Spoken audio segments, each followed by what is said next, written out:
a continuación tenemos a nuestro siguiente invitado que está en directo desde Buenos Aires. Él es Esteban de Gori, sociólogo, es experto en Italia, además de ser doctor en ciencias sociales, director del programa de estudios entre Italia y Argentina de la Universidad de Buenos Aires. Señor de Gori, le doy la más cordial bienvenida a estas pantallas de DNews. ¿Cómo se encuentra el día de hoy? Muy bien, muchas gracias por la invitación. Bueno, empecemos analizando. La gente en política piensa que la primera figura de un outsider influyente fue Trump y en realidad fue Silvio Berlusconi. Bueno, Silvio Berlusconi es, como bien vos lo decís, es alguien que ha iniciado algo muy interesante que fue la creación de la televisión popular y al mismo tiempo la creación de un partido popular, que fue Forza Italia. Esa combinación fue una combinación magnética para una Italia que estaba en crisis a partir de 1992 con el proceso conocido por todo el mundo como Tangentópolis o Manipulite. Y efectivamente Berlusconi, que era bastante amigo de Bettino Craxi, líder del Partido Socialista, pero que en ese momento cae en desgracia, entiende que hay que ocupar el lugar que había dejado la Democracia Cristiana, que era el partido de centro-derecha que había gobernado Italia desde 1946, o específicamente desde 1948 hasta 1992, que había sido por lo menos la fuerza hegemónica, ¿cierto?, en Italia. Y él encuentra a partir de 1992, encuentra un lugar, y en 1994 por primera vez gana el gobierno. Entonces él es un gran creador. También es un gran creador de un lenguaje político que reduce la vieja retórica política a pequeñas consignas y a un lenguaje muy coloquial versus una tradición retórica italiana política que era el de las grandes explicaciones, el de los grandes profesores y el de los grandes políticos profesionales. Con Berlusconi se abre... Bueno, la construcción de un espacio político donde comienzan a participar los empresarios. Y posiblemente Berlusconi, mucho antes que Trump, inaugura una forma de hacer política e inaugura la relación entre televisión y política como la vemos en la actualidad.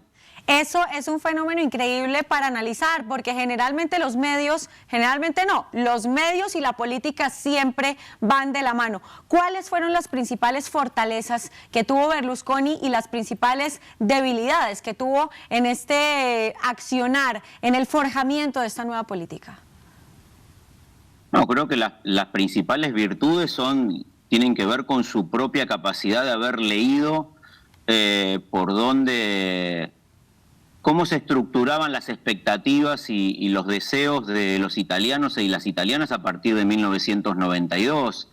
Él entiende que Italia está en una profunda crisis política. Hay que pensar que en 1992 no existe ningún partido de los que había gobernado a partir de 1948, y a pesar de eso, él crea un partido, ocupa el lugar de la democracia cristiana y también de alguna manera inventa un enemigo que él va a llamar los comunistas, que la verdad que no tenían ningún tipo de poder ni de posibilidad de volver en tanto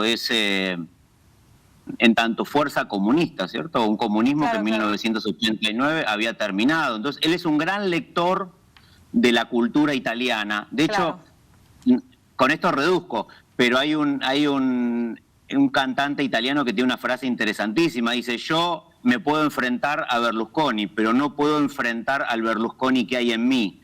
Él realmente crea una cultura política, y eso creo que es una de sus virtudes, y posiblemente sus puntos débiles fue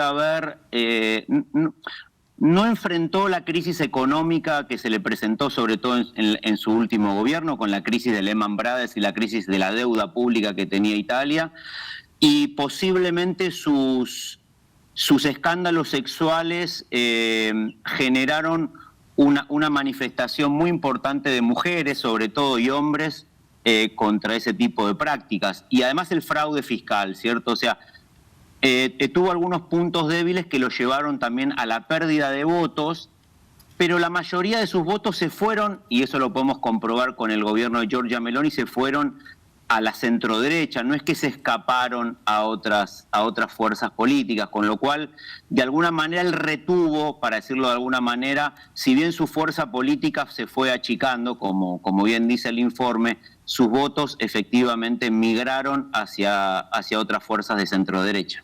Esteban, hay dos cosas que me sorprenden muchísimo de la figura de Berlusconi. Primero, que en los 90 se convirtió algo así como un ícono pop, porque aquí en Latinoamérica sabíamos quién era Silvio Berlusconi, era algo así como una figura de moda. Ese es el primer fenómeno. Y el segundo fenómeno es cómo una persona que pertenece históricamente a la derecha logra integrar este populismo en su forma de gobernar. Desde tu punto de la sociología, ¿cómo una persona logra este fenómeno desde su interior? No, por eso decía, él es un gran lector. Él primero lee que hay una retórica política muy tradicional en Italia y esta articulación entre seducción, capacidad mediática y esta intervención de él desde lo políticamente incorrecto hace que en Italia efectivamente eso tenga mucha adhesión. De alguna manera él viene a patear el tablero, no solamente a dar cuenta de que los partidos tradicionales estaban en crisis, sino que además estaba en crisis una moral política, una moral, y que él, frente a esa moral, construye ese personaje que nosotros vemos, ¿cierto? Alguien risueño, hiperseductor, con una capacidad de retórica importante, con un acceso a los medios. Bueno, un personaje anfibio, ¿cierto? Que va del fútbol a la televisión, al cine, y bueno, y yo podría decir que es uno de los grandes carismas de Italia, ¿cierto? No sé si va a haber, en las últimas décadas está claro que no hubo un político con el carisma de Berlusconi, y eso efectivamente fue un gran plus. Y bueno, y se convirtió en un ícono yo creo que por algo que vos decías, hay algo lo políticamente incorrecto de patear el tablero que la centroderecha anterior no lo había logrado, y él lo logra. Y también logra algo muy importante, logra un lenguaje político muy simplificado para resolver las crisis. Y cuando hay crisis, los lenguajes políticos simplificados, y si además tienen audiencia, son muy eficaces para llegar al poder. ¿Cómo crees que va a ser recordado en Italia? Bueno, ya todo el mundo lo dice, no solamente lo dicen los medios, sino lo dicen todos los actores políticos. Es uno de los últimos 20 años de la historia política italiana gravitaron en relación con su figura, ya sea para criticarlo, ya sea para reivindicarlo. No solamente las palabras de Giorgia Meloni, sino las palabras inclusive de Matteo Renzi, ¿cierto? Que venía de un partido primero democrático, después de su propia agrupación, y el reconocimiento que le hace de alguna manera Elly Jain, que es la secretaria general del Partido Democrático, donde efectivamente hace un reconocimiento a su figura, más allá de sus posiciones críticas, pero está claro que toda la clase política italiana lo considera y como uno de los políticos más influyentes de los últimos 20 años, y así quedará. Así quedará en la historia el señor Silvio Berlusconi, que falleció esta mañana a sus 86 años. Muchísimas gracias, Esteban de Gori, sociólogo, doctor en ciencias sociales, además director del programa de estudios entre Italia y Argentina de la UBA. Muchas gracias por haber estado con nosotros aquí en DNews y un feliz resto de tarde. Gracias por la invitación. Hasta luego.